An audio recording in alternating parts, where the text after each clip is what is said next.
ایک گاؤں میں ایک عورت رہتی تھی جس کا نام سلمیٰ تھا۔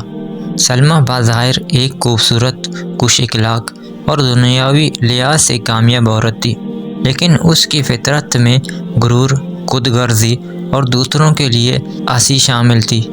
وہ دوسروں کو کمتر سمجھتی اور ہمیشہ ان پر اپنی دولت اور طاقت کا رعب جماتی۔ سلمیٰ کو اپنی خوبصورتی اور دنیاوی کامیابی پر ناز تھا، لیکن وہ اپنے دل کی سچائی اور نیت کی پاکیزگی کو بھول چکی تھی۔ سلمیٰ ہمیشہ اپنے ارد گرد کے لوگوں کو کمتر سمجھتی۔ اگر کوئی غریب عورت اس سے مدد مانگتی تو وہ اسے ذلیل کر کے گھر سے نکال دیتی۔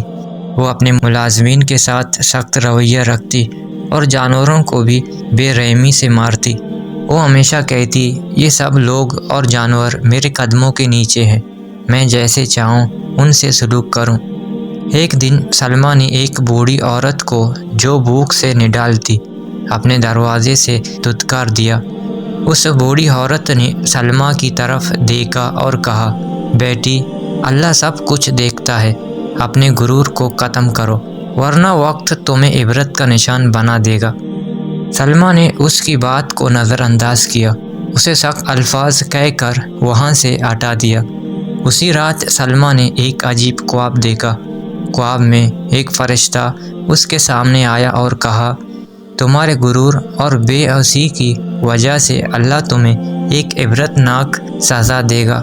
تم نے نہ صرف انسانوں بلکہ جانوروں کو بھی ظلم کا نشانہ بنایا، اس لیے تم ایک جانور کی صورت میں تبدیل ہو جاؤ گی۔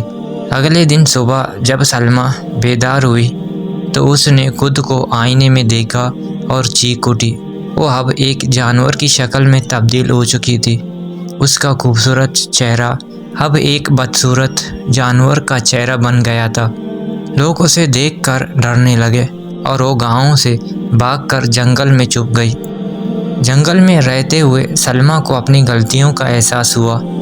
اس نے دن رات اللہ سے توبہ کی اور دعا کی، اے اللہ، مجھے معاف کر دے، میں نے انسانوں اور جانوروں کے ساتھ جو ظلم کیا اس پر نادم ہوں۔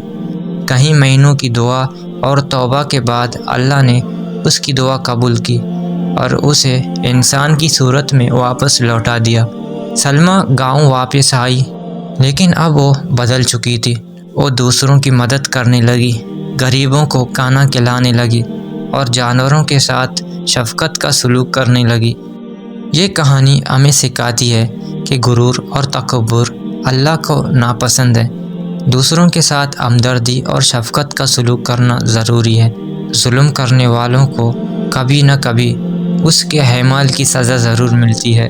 اللہ توبہ کرنے والوں کو معاف کر دیتا ہے، بشرط یہ کہ وہ دل سے نادم ہوں۔